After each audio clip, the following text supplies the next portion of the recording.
Hello, everyone. I'd like to welcome you today. My name is Tiffany Zeich. I'm the Associated Student Body President here at Cal State University Northridge. So thank you for all coming. I would like to say thanks again for attending our Student Success Fee Open Forum, also known as our Campus Quality Fee here at Northridge. For those of you who have traveled both near and far to be here, your presence is greatly appreciated and extremely valuable. I would like to also thank all the students who are present in this room as well, so thank you for all coming. Associate Students is honored to host this forum and understands the importance of discussing such a topic. AS has played a great role in being active in the Student Fee Advisory Committee. With 7 AS representatives to this committee, we all understand the enactment of the fee, as well as where the money is being allocated. Today we are honored to have the presence of Chancellor White, as well as the members from our working group, Trustee Fagan, Trustee Alexanian, President of Cal Poly San Luis Obispo, Jeffrey Armstrong, and President of CSU Fullerton, Mildred Garcia, who are all here to listen to your comments about the fee, and as well as all of our other distinguished guests. So without further ado, I would like to welcome Chancellor Timothy White. Thank you.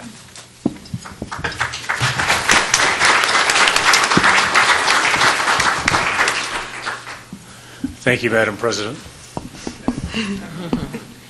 And thanks to everyone for joining today. It's really great for me to be back on the Northridge campus. You know, last time I was here, I was with many of you, including the President, and had the chance to open the Matador Achievement Center with great big scissors. And so when I was walking in here, I was happy to see the scissors weren't in the room, President Harrison.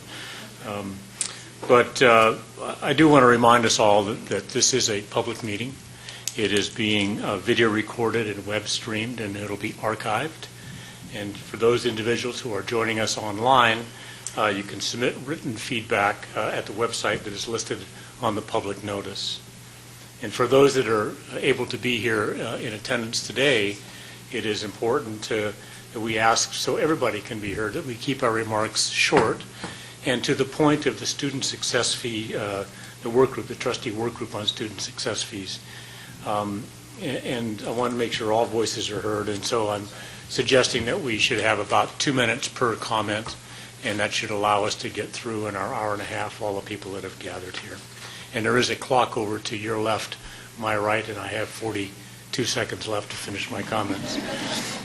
To recap our charge from the chair of the Board of Trustees, Lou Monville, we're here to discuss the process and history by which campus-based Category 2 mandatory fees are enacted and approved, the process by which the board and the chancellor are informed of fee discussions when they're occurring on campuses throughout the system, the accountability and outcomes reporting to stakeholders, including trustees, students, faculty, staff, and the public, and the impact of Category 2 fees on student success and affordability. And fifth, the variation of Category 2 fees across the 23 campus system, with particular attention on racial, socioeconomic, and academic readiness data. I wish to express my appreciation to all who agreed to serve on this working group. And I think because this is a public meeting, I'm also technically calling roll. Student trustee Talar Alexanian, a journalism major here at CSUN. Here. Trustee Doug Fagan. Here. President Jeffrey Armstrong of Cal Poly San Luis Obispo. Here. And President Mildred Garcia of Cal State Fullerton. Here. I want to thank Jessica Darren and Ron Vogel and Michelle Kiss and Justin Curtin and the CSUN campus community for supporting this work today and the work of the committee as we get our work done over the next several weeks and making this forum possible. We'll start with opening remarks from the work group members, who will each have 2 minutes to speak, and so your very own, our very own, Talar, please begin. Thank you, Chancellor White. It's a pleasure to be here, a part of the working group today, and be representing the voices of our 440,000 CSU students. It is not and should not be an easy decision for any of our campuses to enact such a fee. However, the needs of our campuses are great, and we certainly have a long way to go before we reach a point where our state funding reaches pre-recession levels. In the meantime, we are working hard to reduce a student's time to degree and provide additional resources to assist students outside of the classroom and improve their overall collegiate experience. Are implementing student success fees the sole way to reach this end goal? Probably not, but I do see these fees bringing us one step closer to enhancing the CSU student experience and ensuring that the revenue brought forward by the student success fees are going to programs, services, and initiatives prioritized and decided by the students for the students. Students should be at the forefront of the decision-making process, starting with the inception of the fee, continuing with the allocation to different initiatives on their own campus, as well as ensuring the transparency of the process by working closely with campus administration. I can attest to that through my own experiences with the student success fee, otherwise known as our campus quality fee here at Northridge. The CSUN campus quality fee has made it possible to expand peer programs and tutoring, the university technological infrastructure, and expand sustainable practices, just to name a few things. Fee revenue has also been used to improve this very library by expanding online resources, USB outlet spots, and providing 24/7 access during final exams. CSUN has utilized these fees to provide supplemental resources for our students to thrive, and I have witnessed its direct benefits. It is important for students to see the tangible evidence of where their funds are going and know they are responsible for bringing certain opportunities to campus. CSUN offers a simple made-by-the-campus quality fee sign on anything funded by this very fee. It is a good practice which I would like to see continue. Each CSU campus is vibrant, diverse, unique in its own way, yet they play a role in our 23-campus system. What are the common threads that we can take away from each campus that will better define what student success truly means? That is what I'm interested in clarifying with the help of all your comments and experiences and feedback today. Thank you.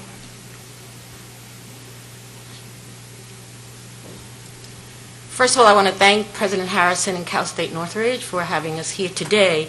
I'm going to give you a really quick synopsis of what happened at Cal State Fullerton in order to give some voice for the conversation. Our students and student leaders became interested in our new strategic plan and also the issues addressed by our Accreditation Committee called WASC. So in fall 2013, our student leaders and some people from our faculty and staff met and became part of the Student Fee Advisory Committee. They started in fall 2013 and decided to put forward a proposal. Throughout that proposal, they had 153 live presentations and question and answers. They also set up a system online where our over 38,000 students had to go in. They had to go opt out if they didn't want to take the survey 3 times. Out of that, we know 33,000 students actually saw what was happening online with the survey. So the survey online was telling them all about the fee, and the total participation of what happened with our success fee was 2/3 larger than the average turnout for elections. And what they covered was things like support your academic progress through academic advising, enriching your path to graduation through learning communities, and support the student center and the career center, support Titan Pride through our athletics, extend and modernize student-centered spaces like our athletic facilities and Titan Student Center, embrace diversity and veterans to increase services to the veterans, improving the instructional experience, improving software online throughout the campus and Wi-Fi access, and also have 24/7 help desk and expand library hours. So because of the survey and the feedback, the committee read those surveys and actually decreased what they recommended forward. It was a complete unanimous recommendation from the committee, and if you want more information, it is still online on success.fullerton.edu, and we have these pamphlets for whoever wants to see them, prepared by our student body. Since we started in fall 2013 and it was implemented this fall, there is an implementation committee of our students, faculty, and staff that are going to make sure that everything that they have approved goes to where they say they wanted it to go and that there is transparency for the entire institution. I look forward to your comments and your feedback. Thank you. I'd also like to thank you for the opportunity to be here. This is a beautiful, beautiful campus. Over the last 3 years, with the backdrop of the highest percentage of students in high investment majors, about 50%, think of engineering, agriculture, and architecture, and a 38% reduction in state appropriations per student since 2007, the number one goal articulated by our students in the process was to make sure that Learn by Doing was not just a slogan, to to make sure that we hired more faculty to teach more units and more classes so they could get to their degrees sooner. It worked, the process worked, and the results are in. There's a handout in the back of the room if you haven't already picked it up. On the deliverables page, look at counseling services. We improved our counselor to student ratio from 1 for every 2,600 to 1 counselor to every 1,700. And that is still lower than the recommended rate of 1 counselor for every 1,500 students. Where would our students be without that student success fee? Our current $11 million state deficit would be at the original $25 million. Look at the first section of this handout under Academic Affairs. 1,120 sections were added across all of our colleges. That's over 39,000 seats for students in each and every one of our colleges. 38 new permanent faculty were hired, and even more the year before. Our students made a long-term commitment. We don't want to be in a position for someone else to say that commitment will only last 5 years. If we're going to review fees, we should include a look at differential campus costs, cuts since 2007, and the fact that each of our CSU campuses are valued and different. One more thing about the students, they made the long-term commitment to learn by doing, and they're still committed, and this allowed other revenues, including some from the student success fee, to enhance our diversity and inclusivity efforts. I'm proud of our students and our faculty on the work that they did. The process at Cal Poly, it may not work everywhere. One size does not fit all. 2 other things. You're going to hear from our student body president today, but let me end by saying this about the student success fee at Cal Poly. What we have in place is more than a process. It's a promise best evaluated, formed, confirmed, and implemented through shared leadership at the campus level with the chancellor's oversight. A promise to our students that we will do what they said they wanted us to do when they approved the fee. It would be a terrible thing if we broke that promise to them now. Thank you.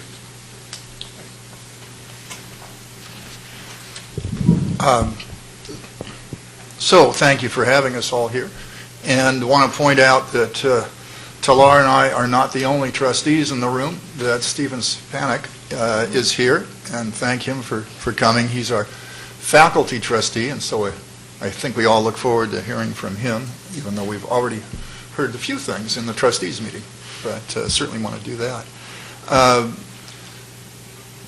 One thing I wanted to point out is that, money is really needed by the CSU. The cuts, the effects it's had on all of us and all of you. And there's no doubt that extra funding is not only desired but necessary. At the same time,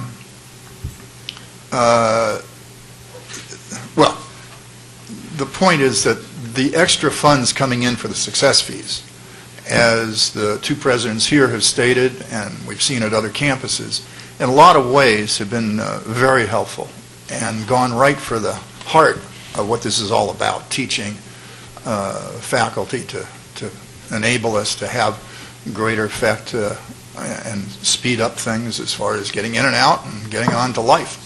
Not that college campus isn't life. But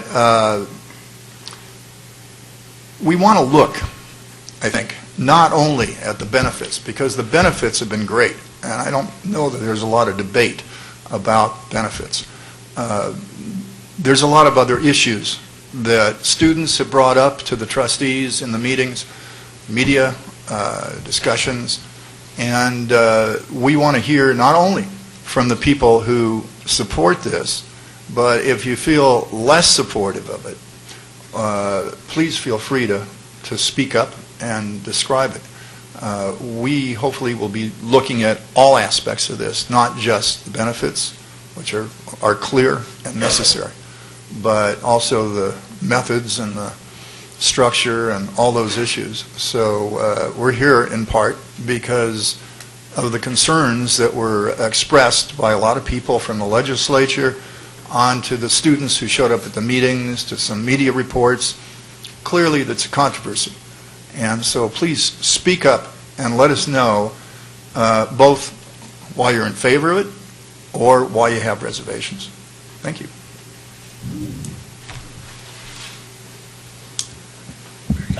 Am I the MC?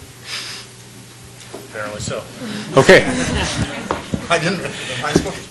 No. So we have a microphone here, and so if you would be kind enough to use it, introduce yourself, and after your name and so forth, we'll start the two-minute clock. Do we have anybody who'd like to comment? Hearing none, this hearing is over. There we go. I knew somebody would be brave. Hi. How are you? Good. My name is Diego. I'm a student here from Northridge. I'm a Chicano Studies major. So I wrote my question down. The student success fee, here known as the campus quality fee, was implemented for the increase in student success and completion. In season, our fee passed via alternative method that did not require a student vote. Out of the $8 million in our budget, $4 million go towards athletic-related activities, while only $2 million go towards student services. Since the way the fee passed was undemocratic, what can you all do to allow students to actively participate in the distribution of their own money in a fair and more democratic way? Thank you. Diego, thanks. Just to be clear, we're actually not going to engage in discussion. The panel here is just simply to listen to concerns. So I think we can, from your comments, imply what the concerns are about how it's being used, and it wasn't a full vote. But we're not going to sort of go back and forth. I'm sorry if I wasn't clear about how this whole thing is set up, is to listen. It's a listening tour, basically. Kind of like public comment at the trustees meeting where somebody can make a point or ask a question, but we just don't engage in dialogue on it. Is anybody else? Please. And feel free to line up. It would feel better if there was a line. So I want to address the crowd first. Thanks for coming out here. My name is Lawrence Gandara. I'm from Cal State, LA, actually. So I've been noticing that you're saying that this has been very beneficiary. There's been reports, but the initial setup of the student success fee, there was no reports to prove that it was going to actually help students graduate. We were just pushing it through, saying that, using euphemisms like student success, but we still haven't even defined it. So we're here now. What I wanted to comment is, what's more important, student success fee means like professors in the classrooms, more class availability, but these fees, since they're category 2, don't even go to that. So it's kind of hard. Yeah, we want outlets. We do want longer libraries, hours and all that. But what's really important is having more full-time professors, not adjunct, who are already with heavy loads, to be put in the classroom. So we need more full-time professors, more the category to be extended, because I had to delay my graduation because of that. So that's what I would define as student success, is having the classes available for students like me to take.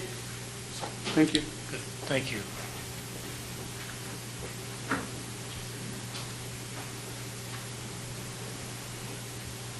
All right, you guys warmed everybody up, so this is good. Here we go. Hi, I'm Rick Alviso. I'm the chair of the music department here.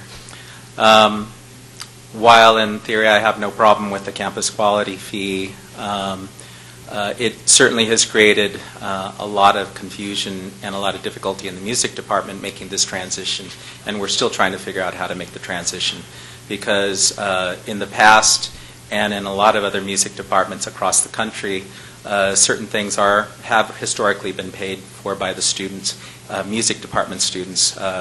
For instrumentalists and singers, accompanists are normally paid for certain kinds of events by students. And since we went over to the campus quality fee, the going rate for accompanists, we haven't been able to pay that out of the campus quality fee. And as a result, we can't keep accompanists to be able to play for student recitals, to play for all kinds of rehearsals for students. The going rate for piano accompanists is about $50 an hour, and we're paying them $20 an hour. So we just can't attract, can't keep, and we're still trying to work on figuring out how within our system, to be the system that we're moving over to be able to get back to the kind of quality that the students were expecting. Same thing with recitals, and in order to staff a recital, students in the past understood that was part of what they paid to put on their senior recital, and we can't charge students for that anymore, and that's taking money out of the music department budget now, because we haven't been able to access that money through campus quality fees. So a number of things that used to be done, used to be paid for by the student, and again, I understand that it's a good thing that we're moving over to trying to figure out how to do that without charging the student, but right now there's a big hole that we're not being able to address. So I checked with one of my fellow music departments to see how they're addressing it. They're still charging their students for these things. So just wanting to let you know that somehow some other sister CSU campuses are still doing things the old way, whereas we're trying to follow all the rules and we're not being able to figure out how to make it happen. So thank you for listening. Thank you. Yes, hi. Good afternoon. Thank you for your time. My name is Joshua Kabushani. I'm a student here at CSUN studying philosophy, which is housed in the Humanities Department. Also a AS Senator for the student government here at CSUN. And echoing what a student previously mentioned, it's been concerning seeing the limited amount of full-time faculty here in the CSU. I have plenty of friends who are part of the UC system, and one advantage they have, of course, is the availability of research that they're afforded. And as a senior looking to go into PhD programs, that is one thing that they are always looking to make sure that students have experience in. So using the money to bring more full-time faculty, I think would not only benefit, of course, faculty themselves who spend so many years in college training, and I think it's rather disappointing that they have to settle for part-time positions. And I have professors who drive from CSU to CSU just to make sure they can live. So I think having more full-time faculty would definitely benefit a lot of the campus and the community. So thank you.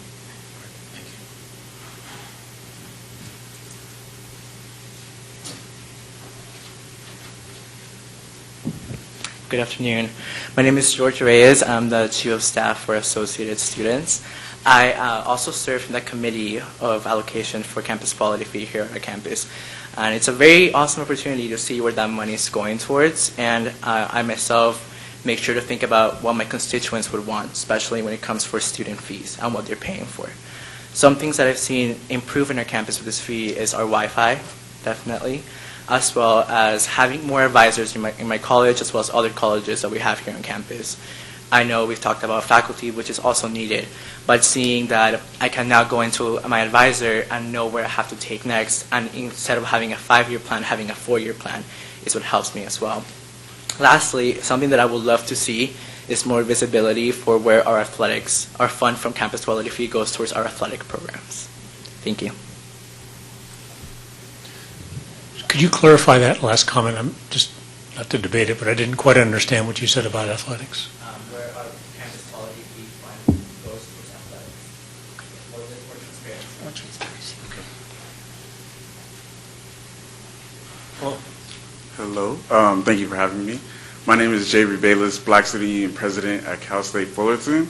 I would love to see an increase and enhancement for the African American Resource Center on campus, because that is the main hub for African Americans, and we would love to see some type of enhancement for our center that will increase programming and education, that will in turn help us retain more African Americans at Cal State Fullerton, and in turn help us graduate.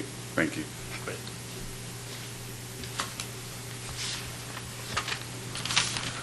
Did you have any trepidation wearing that shirt color to Northridge?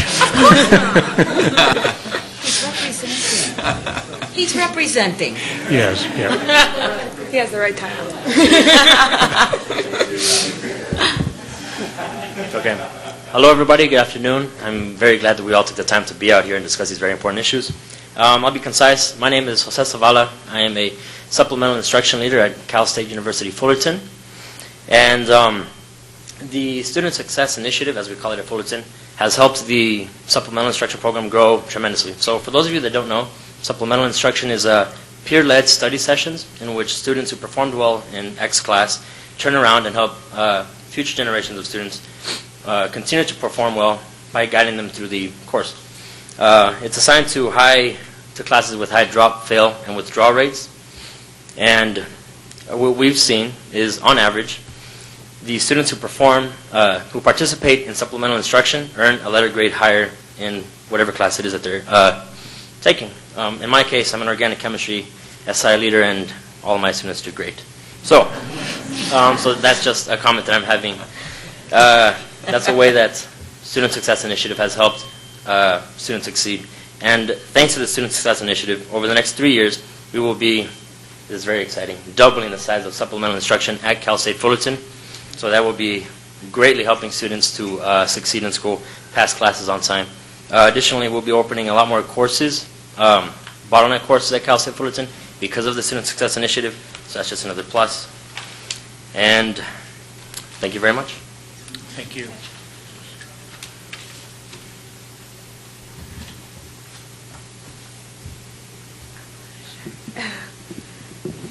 Good afternoon, all. My name is Karen Sapien, and I am from Cal State Fullerton. I would like to start off by saying that I can attest to the support that the SSI has brought to us, the students, in a variety of ways.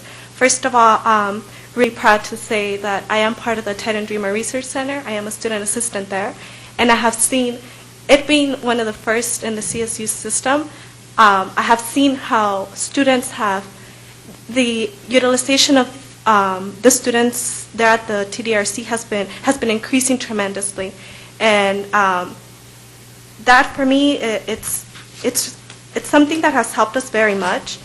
Something else that I have seen firsthand is expanding courses. I was affected myself with the expansion, or they added in a business class in the school, and I was able to get in that class, and it helped me not get dropped from all my classes. And then also expanding library hours. So I actually drive Saturday and Sunday to Cal State Fullerton to be at the library, and I drive an hour away. So I live an hour away from Cal State Fullerton. So the fact that it's open Saturday and Sunday, because I do work 2 jobs, it has allowed me to do really good my first few weeks of school, and I'll continue that throughout. So definitely the SSI has brought a lot of resources, and it's helped me as a student, and I can see it helping a lot of students at the TDRC. Thank you. Thank you.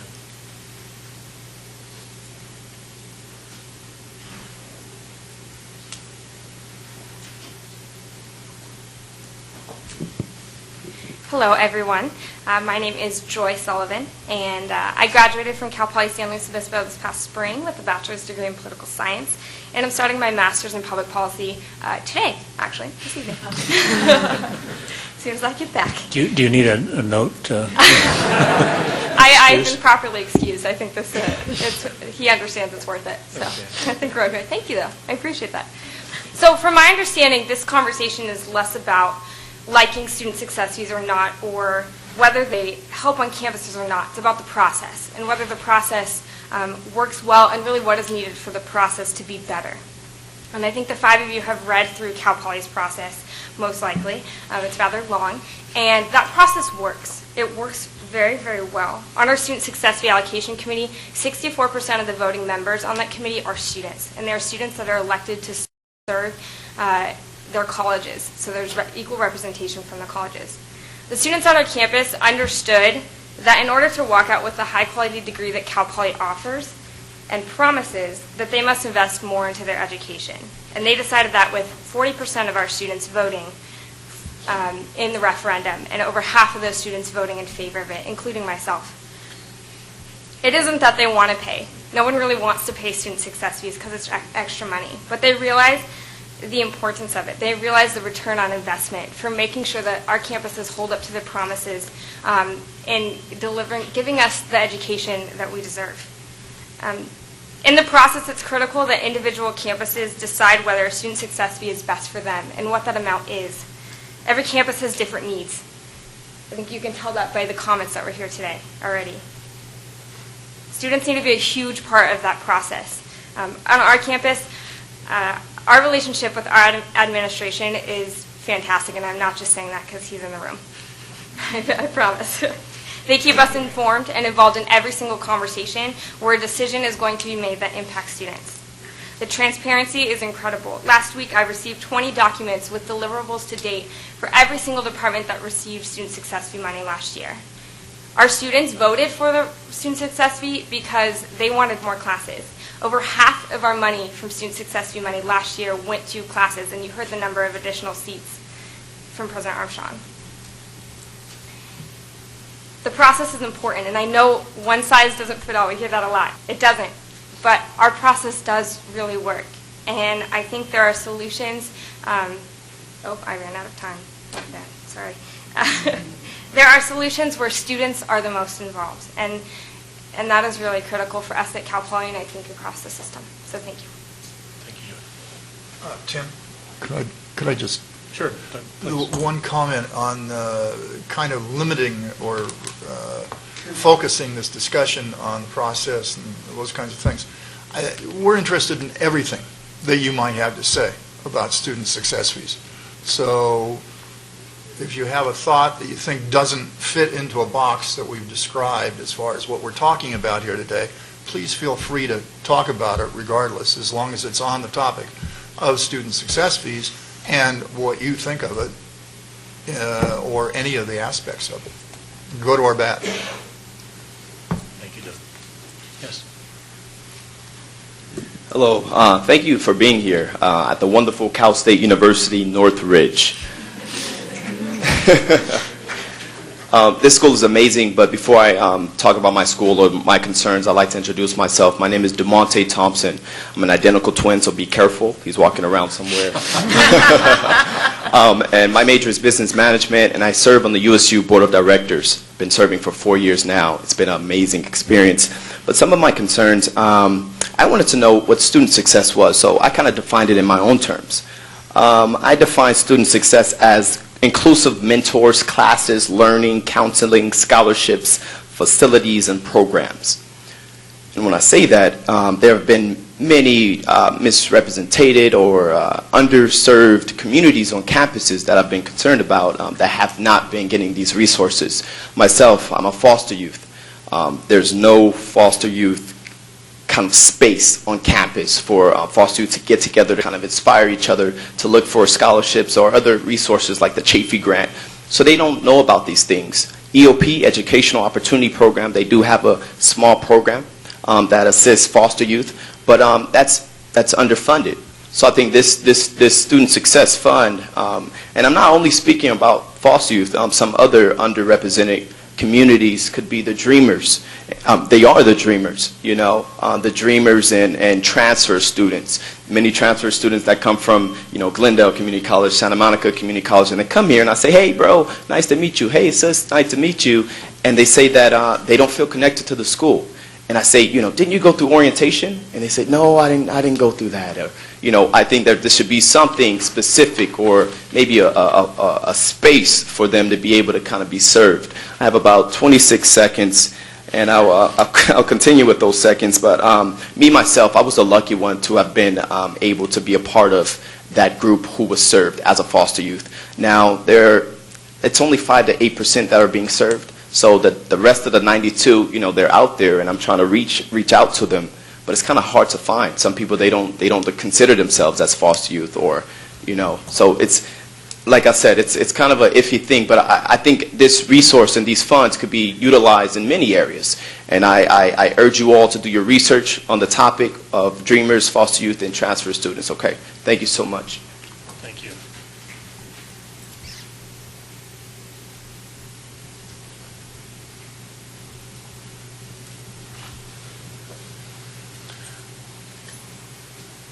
Are there others? Hello. How are you? My name is Adon. I am the Attorney General for here at Cal State Northridge Student Government. And at one point, I had to rewrite all our resolutions that the student government did to put them online. And it was interesting to come across a resolution that the board passed in the late 1960s, putting against a stance for the implementation of tuition. And one of the whereas clauses that they had put on there was there was no transparency to know when this tuition was going to be able to stop. Because they had a thinking that tuition was going to keep increasing. Now I don't know what the tuition was when they implemented it, maybe 200, but now it's close to 3,000. So my kind of thing is part of this process is when is there be a point that they reach where that there'll be a freeze on this, or will it just keep on going? And you have the math department wanting some funds. You have African American who want some funds. We have all these kind of different organizations and departments that want some funding. Like, when is there going to be a point where there's a freeze or there's a stop? That's just, thank you. Thank you.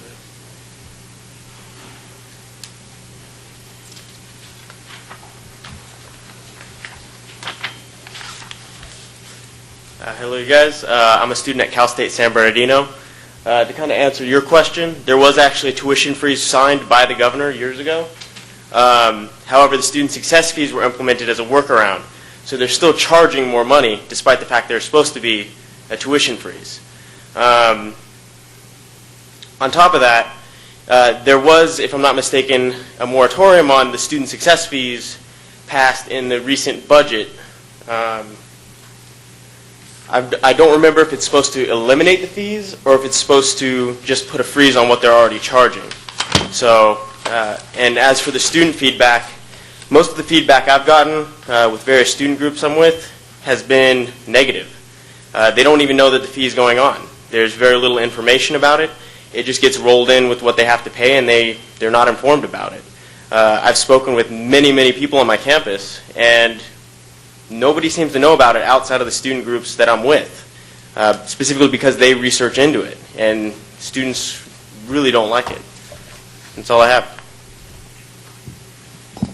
Thank you. Just to be clear on what the moratorium is that you were alluding to, the moratorium is to not have any campuses that don't have a fee to start having a fee until we finish this review process. But those that do have fees, many of them are on sort of a ramp where they started them recently or some time ago, and then every year they've gone up a little bit. So people that have the fee will continue on their ramp, but those that don't have a fee is where the moratorium is, for a point of information. Thanks for raising that. Tim, could I? Sure, Doug. Just one bit of information beyond that. The process we're going into right now is to bring to the Board of Trustees some recommendations about what happens next as far as the fees. And we're supposed to be doing that at the November meeting. And then finally, maybe a final vote in January. Tim, is that the plan? Yep. And then the Chancellor is, based on the legislative direction, supposed to report back to the legislature in February with what the CSU policy, what we'd like to see and what we recommend towards the future.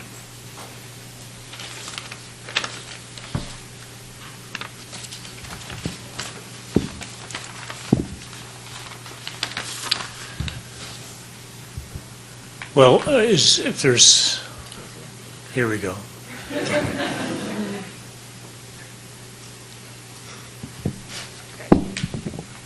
Hello, good afternoon.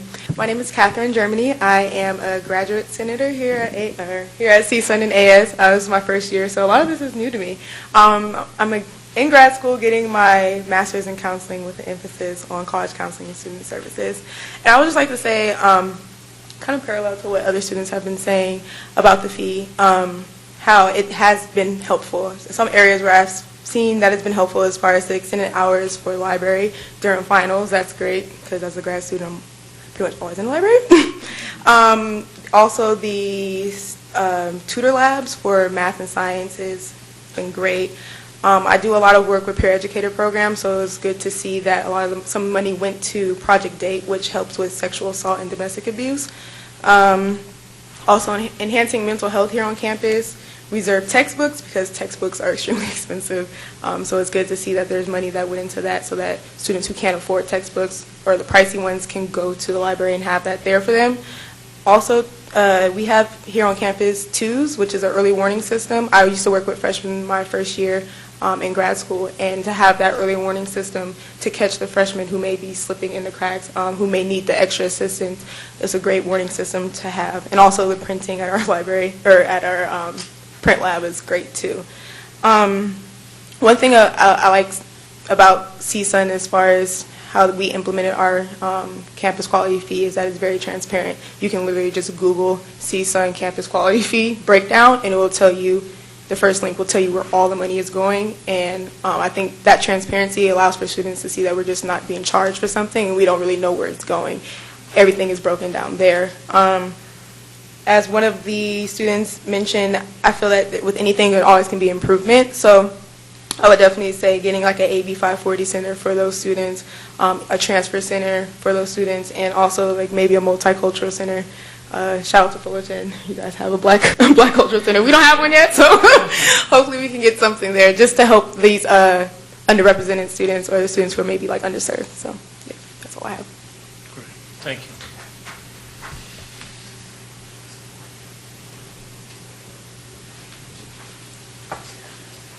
Good afternoon, everybody. My name is Henry Flores. I'm from Cal State Fullerton. I'm a graduate student and a graduate assistant, and I want to say that I've seen some of the benefits already of the Student Success Initiative on campus. The first that I noticed right away is the increase in Wi-Fi, which has been very helpful as I spend my long hours on campus. So it's good to know that I could go to different environments from a building or outside and still have that service available as I complete my work. And I also seen the benefit as a graduate assistant on the work site.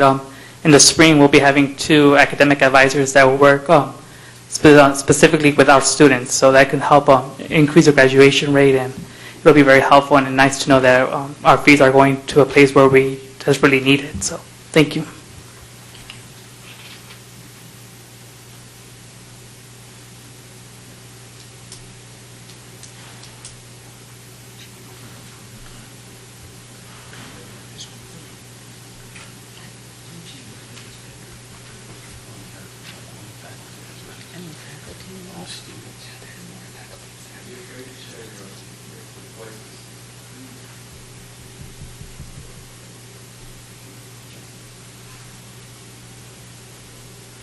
So we've heard from many students. We've heard from many students, not from a lot of faculty or staff.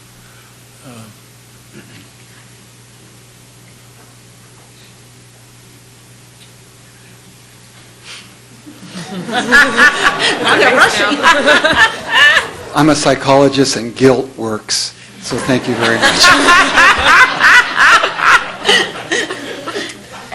My name is Marc Stevens. I'm the Director of University Counseling Services here at Cal State University Northridge. I've just got a few brief comments. I think from an organizational perspective, this is a portal for good ideas to come true. It doesn't have to spend a lot of money for some wonderful ideas that come in from faculty and staff and students to make some dreams come true. I view the campus quality fee as sort of for departments and staff and faculty to be venture capitalists for student success, because whatever we put in, we're going to have to talk about how it's working. Is this an idea that has some legs and we want to improve? And there's been room to sustain some of these ideas as well. If I had a suggestion, and maybe it happens, I don't know, but I've been hearing from some of the students, is that maybe there's an open forum for students to come and share ideas about how they would like the campus quality fee to be used. I'd love to hear some more ideas from students. Thank you very much for listening. Good afternoon, everyone. My name is Leah Jarnigan. I'm here from Cal State Fullerton. I appreciate the opportunity to speak with you. Of course, we always let the students go first, so I'm happy to hear the student voices up here. I have been a part of the process on our Fullerton campus, and the thing that strikes me that's the most important piece of that is student involvement. Not only students on the fee committee, which of course is appropriate and important given that it is a student majority voting body, but the students across the campus. So one of the things that we did is we worked extremely intentionally to have open forums.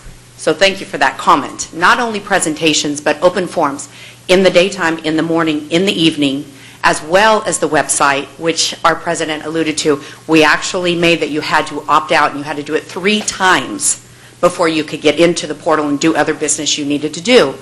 I felt that was a very important thing to do to make sure that we were reaching students. Students sometimes only spend 3 hours a week on campus. We don't expect that they're going to be aware of everything that's happening. So it was our responsibility to get out to them.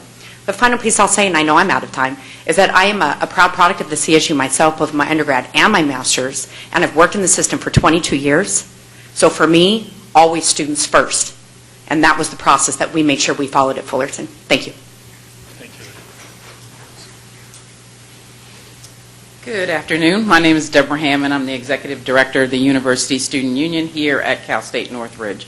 And I wanted to speak in support of the campus quality fee. I think it's helped us tremendously. A couple of recent examples are that the University Student Union built a large computer lab facility. We were able to do all the infrastructure work that probably cost about $1.5 million. But the campus quality fee was actually able to support us in the actually purchase of the equipment that was in the facility. We give students 20 pages a day for free, which they tremendously appreciate. Two other ones that are recent for us are the Veterans Resource Center as well as our Pride Center. Both of those are new programs. They've only been up 2 years, but we have gotten support for the peer mentoring portion of the program from the campus quality fee. The program is growing so much that we're now looking at how we're going to accommodate them. We're actually looking at trying to change the space because now it is too small for the number of students that are actually participating. And we think that's going to have some major outcomes for us in the next couple of years.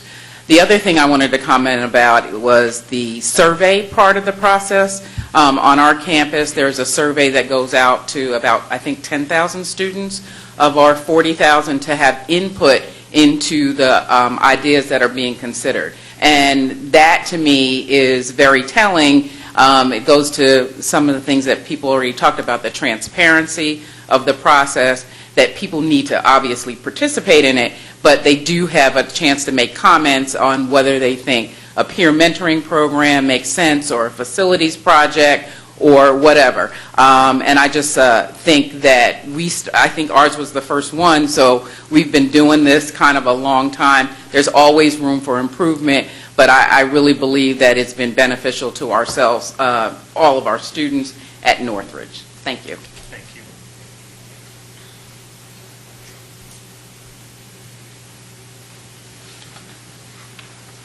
Good afternoon.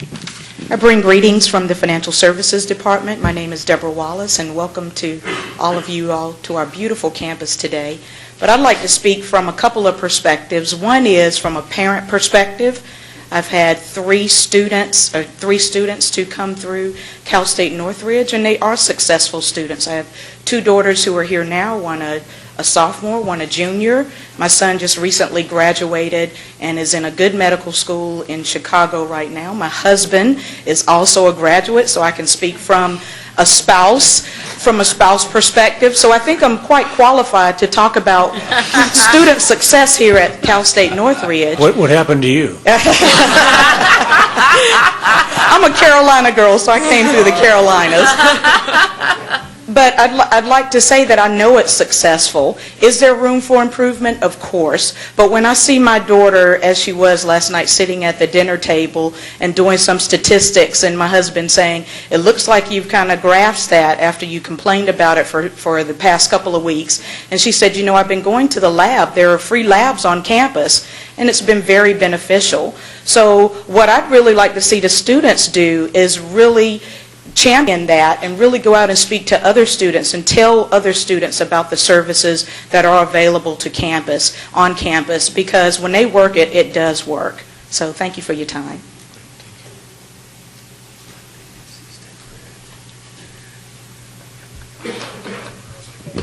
I'm Dr. Yolanda Reed Casiacos. I'm the director of the Student Health Center here at Cal State Northridge.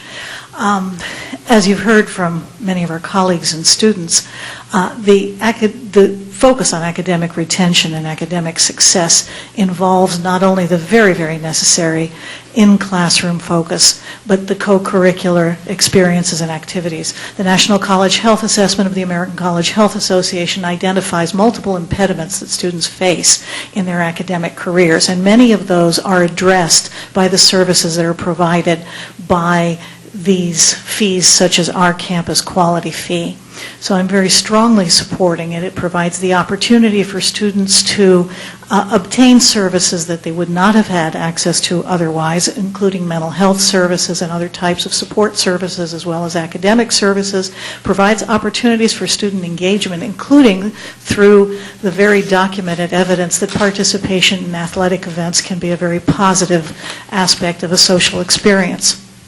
And additionally, can promote student retention and success. So I want to thank you for your consideration.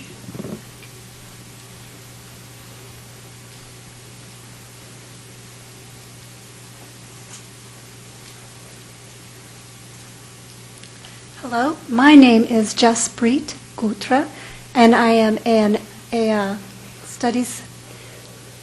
deaf studies major here. And it is a wonderful school for me. I actually love it here. But I want to talk about the National Center on Deafness that is here. It is interesting that so many deaf people out in the community do not know that National Center on Deafness is here providing services at CSUN. For example, interpreting services, captioning services, note-taking services. Potential students don't know this, and I think we need to have more advertisement in order to recruit more deaf students to come here. Thank you.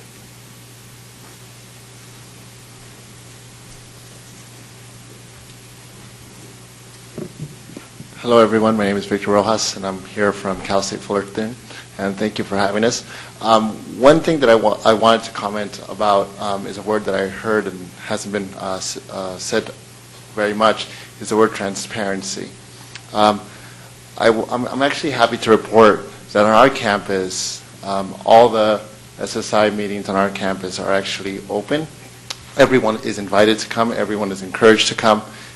They're posted on our website, on our Student Success Fee website. They're also announced in our student paper. So when you talk about feedback and getting that input from students on our campus, we always welcome it and appreciate it.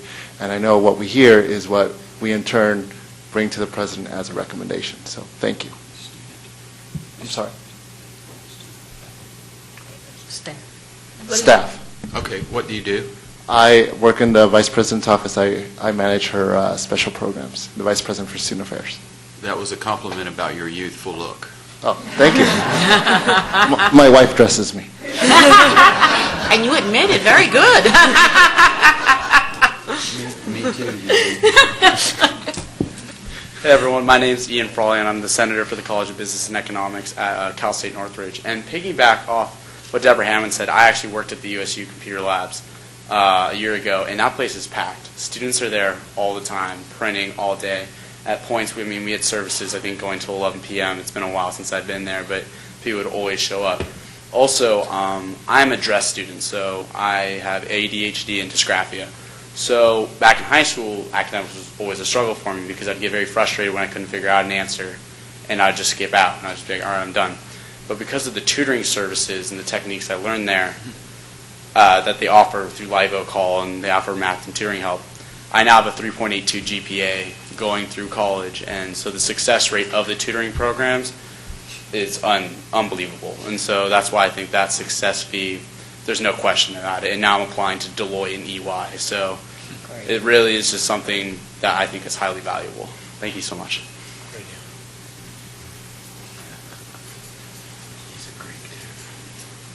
So we decided to bring a buddy, but my name is Jenny Quinones-Skinner, and I'm a librarian here at CSUN. And I'm Isis Leininger, and I work here at the library as well, and with course reserves. And go ahead.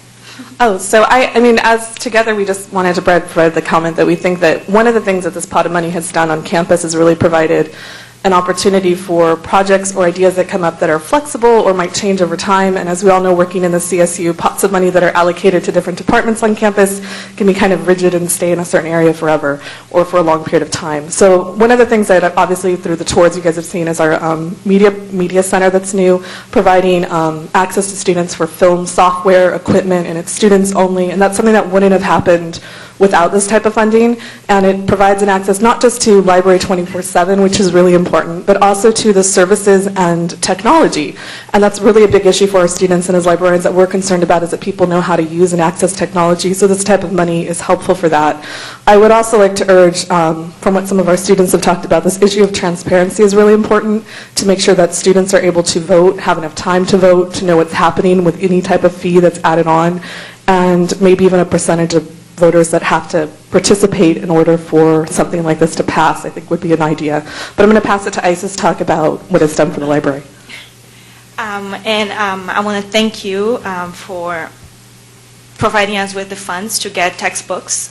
We buy a great amount of course textbooks to put on reserve, and we write the proposal every year, and we've been getting it for 5 years, and it's been very successful. A lot of students are very thankful, and that's only one of the projects that the library actually puts forward every year.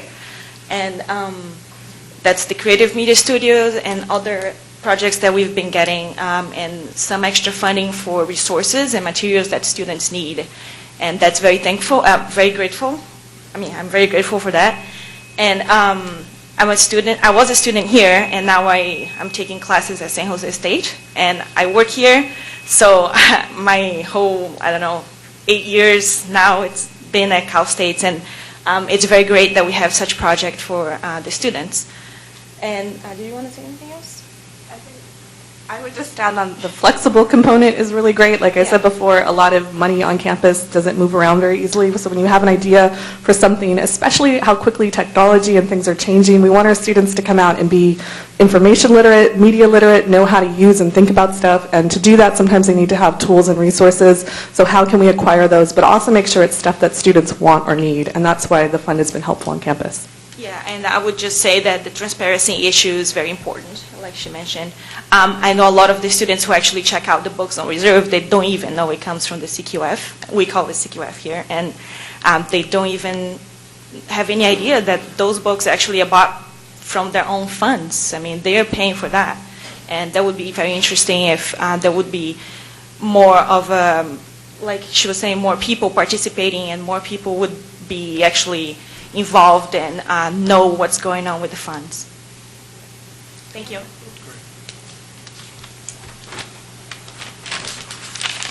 Hi, my name is Gabby Danis. I'm a student here at Cal State Northridge. I also sit on the Senate, and as many of my friends and constituents know, I'm very heavily involved here at Cal State Northridge. One of the things that I've started to notice being involved in so many different organizations is the lack of funding for interpretive services and the ability for students who are deaf and hard of hearing here to get involved in clubs and organizations. A lot of the funding has to come from our associated students, and it doesn't cover enough funding for interpretive services. So it's really unfortunate because deaf and hard of hearing students aren't able to get as involved on the club on campus with clubs and organizations because there isn't that funding there, and a lot of the clubs and organizations are unable to fund these types of requests without sufficient money and funding for interpretive services. It's very expensive, so I feel like it's almost burdening students who are deaf and hard of hearing to not get involved, and that makes me really sad because I know success is very heavily tied to involvement, especially here at Cal State Northridge. So perhaps looking into funding with the student success fee for interpretive student services for deaf and hard of hearing students. Thank you.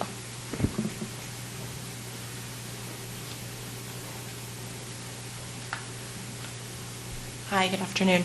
My name is Jennifer Dayulis. I work here on campus in administration and finance. I think this was a very beneficial meeting. I think that the student success fees on the campuses, that there's a lot of really beneficial items that are happening. There's always room for improvement regarding process. I think one thing that hasn't quite been mentioned is a few of these either ideas or actual programs that are being implemented on the campuses should really be operating funds, because we're trying to run our business. And the success of the students, I think some of these ideas that they're bringing about are these supplemental, or what we might consider more supplemental type programs as times change. There's been, these veterans programs that have come onto campus. There's probably a laundry list of things, so long that we couldn't always meet all the needs as times are changing. They're very happy that we have more Wi-Fi, but we need to look more at that. Should be something coming out of our operating funds as times change to help not just the students with their success, but this is something that we need to look at. Obviously, budget's always a touch point, but some of these items that they're even bringing up as great ideas. I have a 6-year-old daughter. 10 years from now, how much am I going to be paying for her education? Those are things to be considering. Thank you.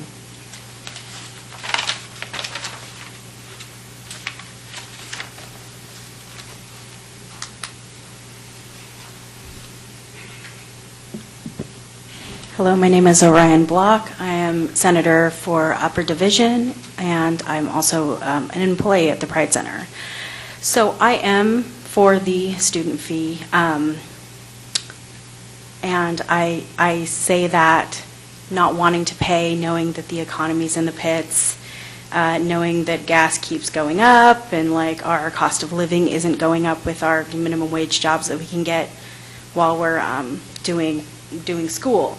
However, I know that a lot of the fees go towards technology, and you need technology to actually do your work with. Turnitin, with all of our papers, everything's online, and it doesn't seem to not be going that way. But how I would really, really like for some of the fees to go to some things for some of the underserved communities, such as more accessibility for restrooms for people that may be in wheelchairs or not able to go quickly through a door or open it and go through a door at the same time, because even though you have a handicap stall, you may not be able to get into the restroom easily, so that's something. But I know that, okay, I'm watching my time. Student retention is a huge thing on campus, and a way for a student to feel at home is if they have a place. If you keep the students here with some of our programs like the Pride Center, like the VRC, like some of our programs that are being funded, and also have access to Wi-Fi that they may not have at home, it's going to keep students on campus, help them create friends, and give them opportunities that they may not be able to do.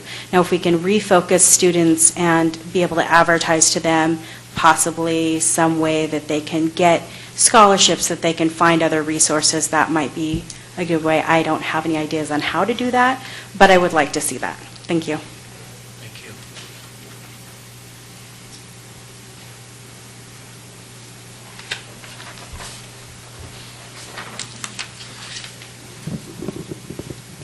Good afternoon.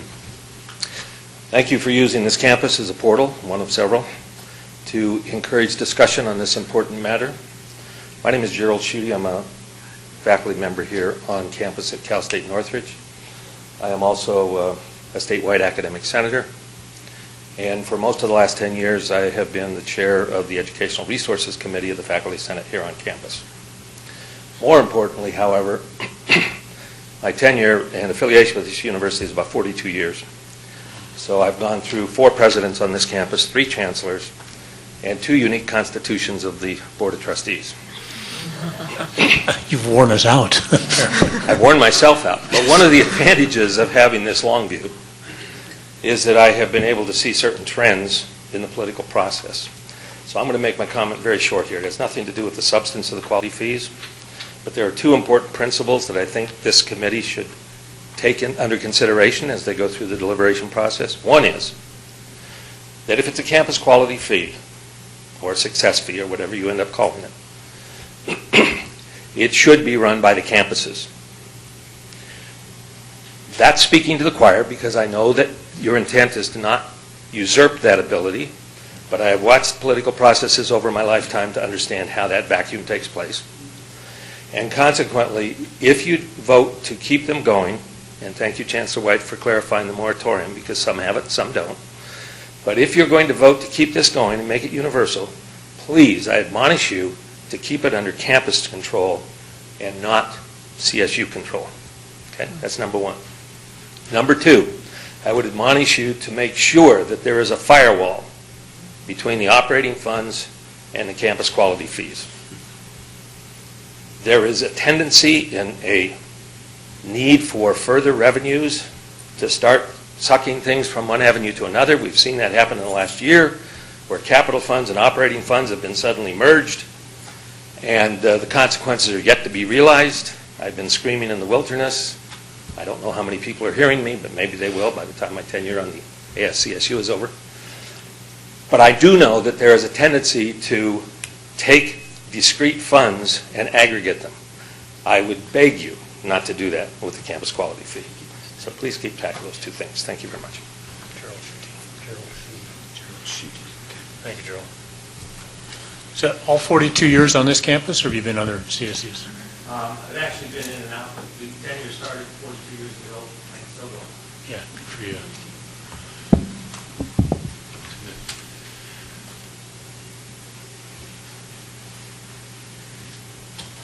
Hello, my name is Janet. Turn the mic down a little bit. There you go, Jen. Thank you. Hello, my name is Janet, and I'm here today to try to challenge the actual word transparency, because oftentimes, yes, that is what everyone would like to see in very prestigious decision making, especially when it reflects my education and my interpretation of what success is. And oftentimes we tend to see that something that is transparent is accessible, but that doesn't always mean that what is accessible is understandable. And so whenever we look at graphs and whenever we get told, visit our websites or survey this, it's not very engaging to the student, and it doesn't really promote creativity and ideas from the students. So I would just like to see more engagement and more activity building from both the administration and the students, faculty, and other community members that also benefit from this institution directly and indirectly. Thank you for your time.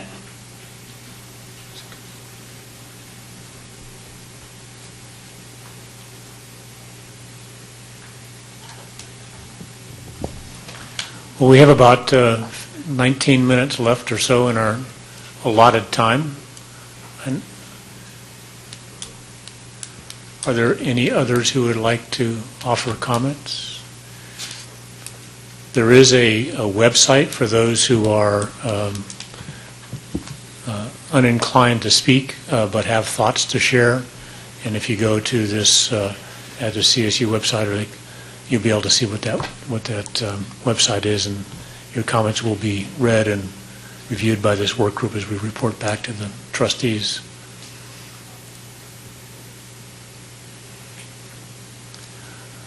Just to review the important point that Trustee Fagan mentioned at the beginning is we will be providing an update.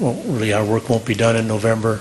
We'll have an update for the board, and that is a public meeting. And again, you're welcome to attend in Long Beach or to participate in the open session, the public comment session there. Then come January, the idea is to have some ideas for the board to take action on. And then Trustee Fagan said sometime in February, but actually it's on or before February 1st, so where I need to report to the good folks in Sacramento. So this will move quickly, and we have another open forum later this week on another campus in the north, and we'll be getting all these comments plus our own research in place. So again, if you choose not to speak here, or you can't because you're not here but you're joining by the web, make sure your voice is heard by sending it in a very timely fashion, because this train is moving fairly quickly. Are there any others who are here who would care to comment?